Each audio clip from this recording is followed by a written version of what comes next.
been on live for 4 whole minutes, and I see that my mic was not on. This is fantastic. Great. Well, maybe I have to start over again. So I shall do that. Okay, this is funny. Right. Okay, so people who are joining me, thank you for being here. My name is Sonali. I'm the founder of Humanize. And today we're going to talk about a very interesting topic. The topic here is that HRs. A lot of the HR folks that I work with, they are my partners, they are my confidants in a certain sense. The work that I do involve I do it along with those HRs, right? Now, I feel that the entire HR fraternity is highly misunderstood, right? And when you run a company that has real people, people bring their emotions, people bring certain sides of themselves, right? And with those emotions and with those characteristics, there are some clashes and there are some problems that typically happen. So when I speak to these HRs, I can see that they don't mean any harm. In fact, their heart is in the right place. But it always doesn't translate into the work that they do. And it generally doesn't come across as they're working for the people, right? So if you have an organization, you know that you need an HR, right? If an organization does not have an HR, it means that the role is still getting fulfilled by someone or the other. We just don't know it yet. Somebody or the other is doing that heavy lifting, those weird kind of problem solving, and they're not even getting adequately paid or credited for that work. So if you do need an HR in an organization, why is their reputation so bad? Why are we still cracking HR jokes? Why are we still talking about the fact that, oh, they're only doing like Rangoli making competition and all that kind of stuff? I mean, come on. They obviously do way more than that. So why are we not crediting them where it is due?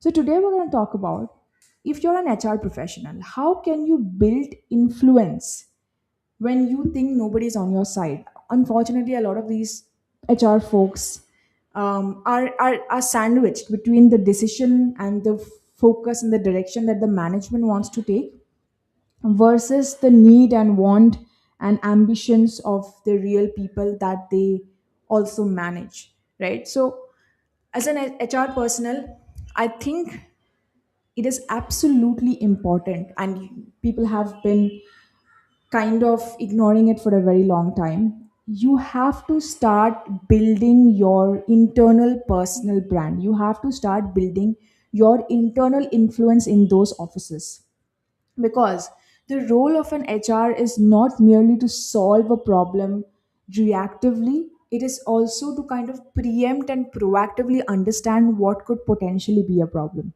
right? Another thing to also note here is that people don't necessarily want to go to an HR because there's lack of trust in that system. I'm not saying this is like a blanket statement. I'm not saying that this always happens, but I know that this is a thing. This is a field that's going doing the rounds. So a candidate speaks to an HR, and there are different touch points. The first touch point is when you're doing your let's say interviewing for a certain role. The next touch point is when you are getting hired or the negotiation is happening, and then maybe during the onboarding of your, when you're entering the organization, you're doing your onboarding and everything, you talk to the HR, and that's about it. After that, you're handed over to your manager, to your team, and after that, whenever the HR comes into the picture, it's yet generally not good news. People feel like, oh my god, who is in trouble? What kind of escalation has happened? Are we in? What kind of problem is going to happen? And then after all that mess, the HR again comes back into the picture when the candidate is leaving. So once the person has entered the organization, after that, most of the touch points that the HRs have are not positive, right? And even when you're doing these fun Fridays and these offsites and games and all kinds of employee engagement activities, I don't think HRs are getting the kind of credit they should get. It takes a lot of time to pull off any event, to make sure that everybody's needs and wants are kept in consideration. All those things are very it's crazy that people don't credit the HRs how they should be credited, right? So every employee has an HR story. Whenever I talk to my friends, it comes down to, oh, I hate my boss, I hate my manager, I hate my client, I hate my colleague, and then the HRs. My God, the HRs. A common enemy and a common villain in every stories, and I don't hear any good stories. I don't hear any positive stories. So we are here to change that. This particular live stream I'm doing is very specifically focused towards and for the HRs. And I really hope that this reaches the right audience, because what I'm going to share is it's going to be really helpful. Right? Okay.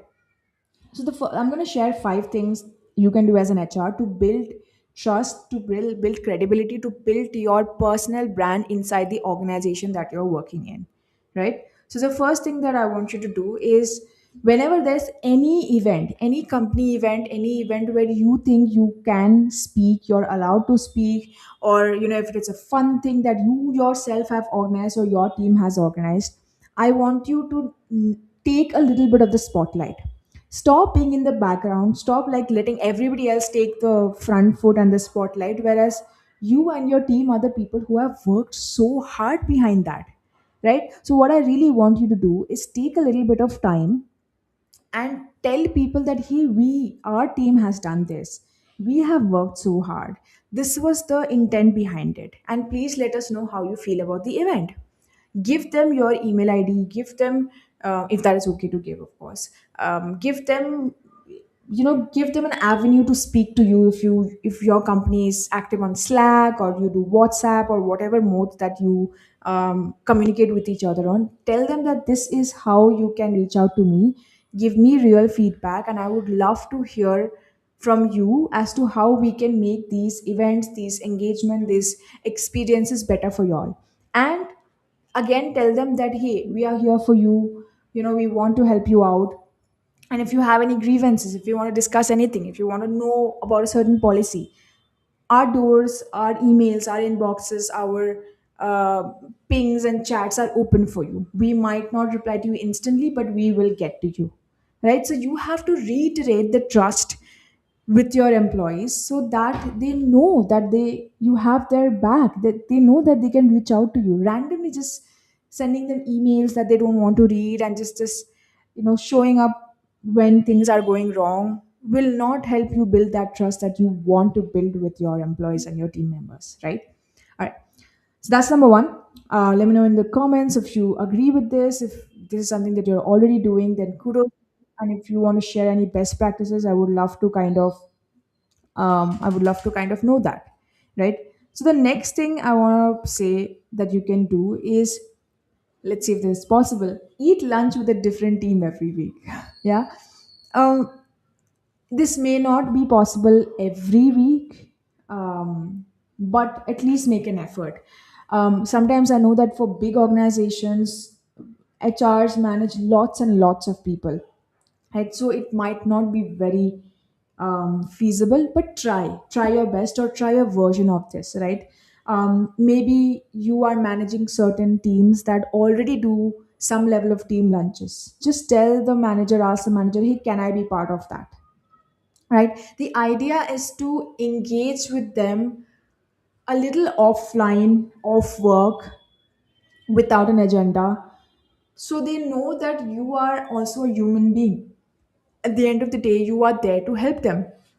Your role is not that of a teacher who's just trying to do moral policing.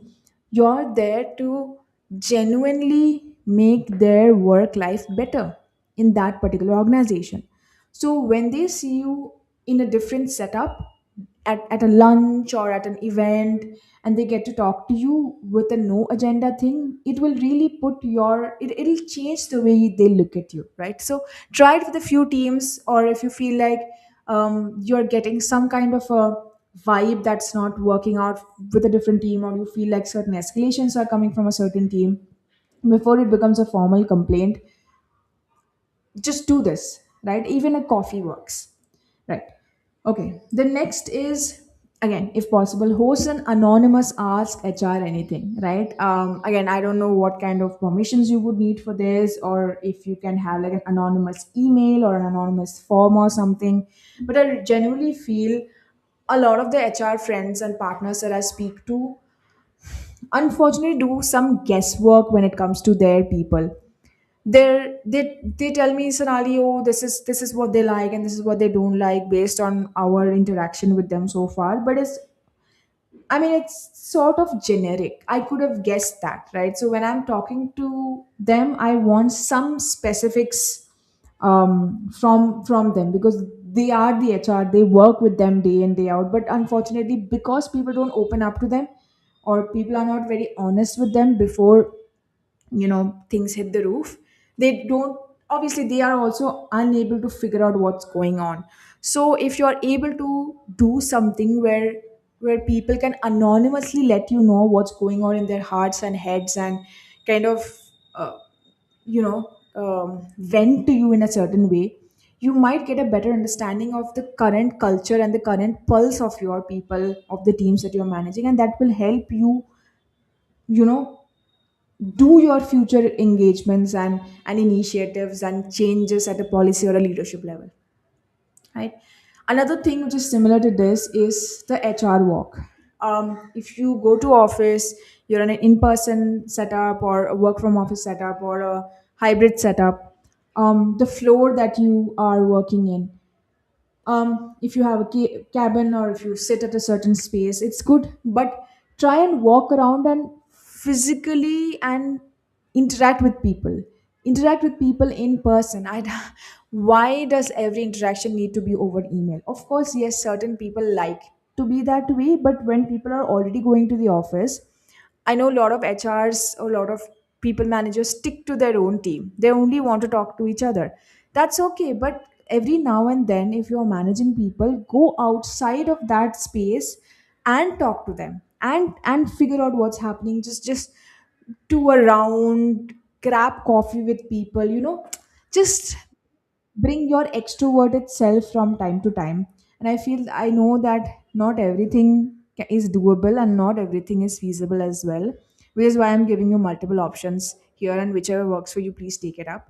But yeah, I think this can be done, if not always, then a few times in a quarter at least, you can still do it, right? And finally, another thing that I really want to emphasize, and I feel this is very important, if you don't do any of the other things, I would really encourage you to do this. Make your communication style public. A lot of people have no idea when to reach out to the HR. We don't know that, right? Every company's policy is different. Every individual's um, threshold of tolerating certain things is also different. So, when should an employee reach out to you? Should they reach out to you when something super wrong has happened to them, or they're being treated unfairly, unjust? Should they talk to their manager first? What if the manager is doing whatever they're doing to them? Should they talk to the skip level manager? When should they reach out to you? Right? What should be the intensity of the issue before which they communicate with you? How should they reach out to you? Should they meet you? Should they Slack you? Should they email you? What is the right process and what is the right format, right?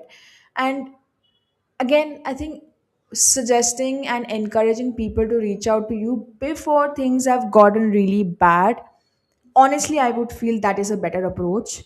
Other than everything has gone haywire, you're already in, like, in an email battle with someone, and then you bring the HR in, and then you give them all a long context, and then everything starts off. I think it's a lot of work for them, and it's a lot of, like, back and forth for them, and it's muck and it's messy and it's difficult to untangle, right? So try and let people know, make them aware about how and when, at what stage should they reach out to you, right? And since you've been a great audience so far, I want to also give you one bonus.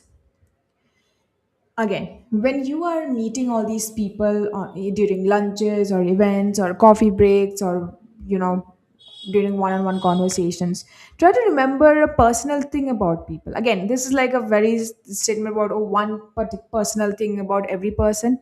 You might not be able to do that because so many companies have many people and only one HR. So it's very difficult. Yeah, I understand that it's not always possible, but try.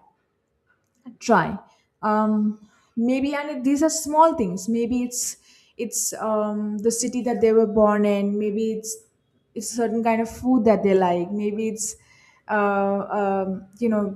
they're married and you know their partner's name. Maybe they have a kid and you know the kid's name, or which school that the kid goes to, or something about something. Maybe it's something related to their health, or their likes or their dislikes.